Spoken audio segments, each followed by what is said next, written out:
Have you ever asked yourself, like, what would you do if you found out you had 24 hours to live? Like, what would be your last meal? What would be your last activity? Who would you spend your time with?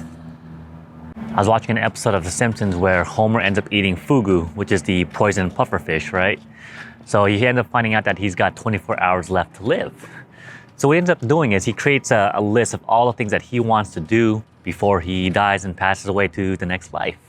Things like spending time with his daughter, for example, spending time with his son, being intimate with his wife, visiting his dad, having visits with his best friends, things like that, right? Telling your boss out like, boss, you're a piece of crap. Yeah. And it got me thinking about the things that I would want to do if I found out that I had 24 hours left to live. And this is something that I haven't really thought about. It's really hard. So I'm gonna spend the next few minutes just kind of thinking about what it is that I want to do. And I'm gonna share that list with you in a few minutes. So let me really think about this and yeah, I'll be back. All right, so after spending about 10 minutes creating my list, it took me a while to really figure this out because again, this is not something that most of us think about, right? Like we assume we're gonna live forever, we're not gonna die, we're invincible. Anyways, so going through my list, here's the first one, make a list. I'm just kidding, obviously that's an obvious one, right? But yeah, realistically, the first thing I would probably do is watch the sunrise. I mean, considering that it would be my last day, I would like to just see the sun come up one more time. And I'm hoping because it's just Seattle weather that it's not cloudy, we have a nice, beautiful day just like today, right? Second one, prepare and cook everything in my fridge. So it's a good thing I went grocery shopping yesterday and went to Costco and to Trader Joe's, so my food is pretty much packed. And what I would end up doing is donating the rest of my food to the homeless people, just people living in downtown Seattle, just driving my car, just here you go, there you go, here you go. And just feeding the homeless and just giving my generosity to other people, right? Next one, play basketball for 1 to 2 hours.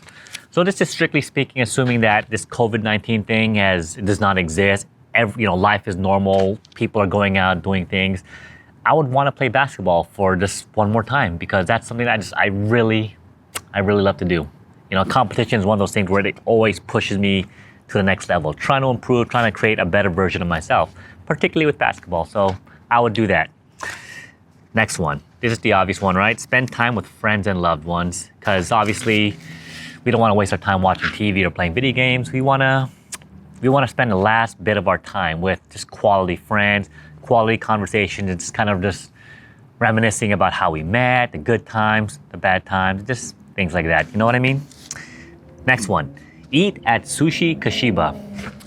Now that the pufferfish didn't already kill me, I would want to eat some more sushi.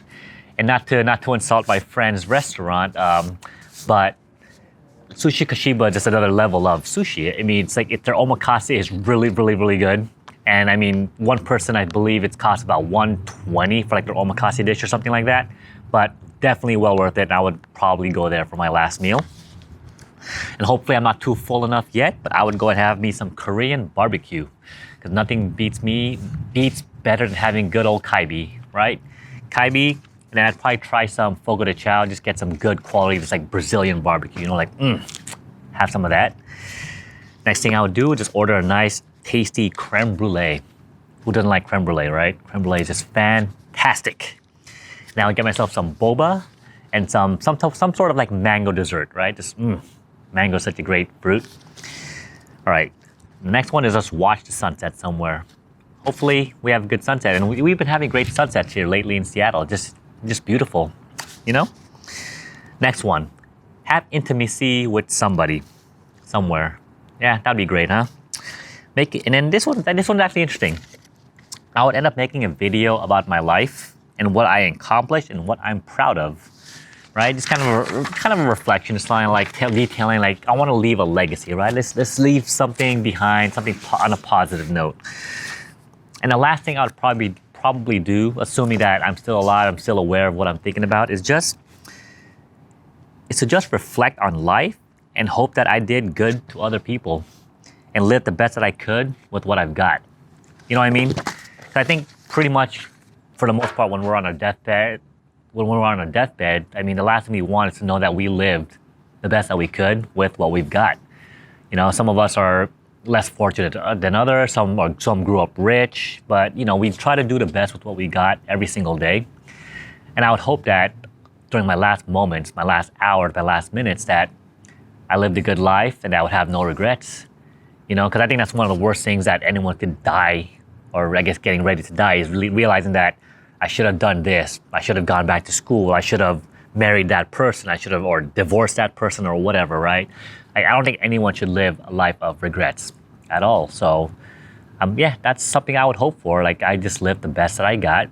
I made sure I live a good life, meaning like I lived with integrity, and I lived within my personal values, you know, like being a good person and just being supportive to everybody else. Anyways, let me know what you guys come up with as far as your list. Like, what would you do if you had 24 hours left to live? Assuming you're physically capable, you're still mentally cognizant, and things like that, you know? Anyways, create that list, leave a comment down below, and I will see you in my next video. Thanks for watching, thanks for listening, and see you guys next time.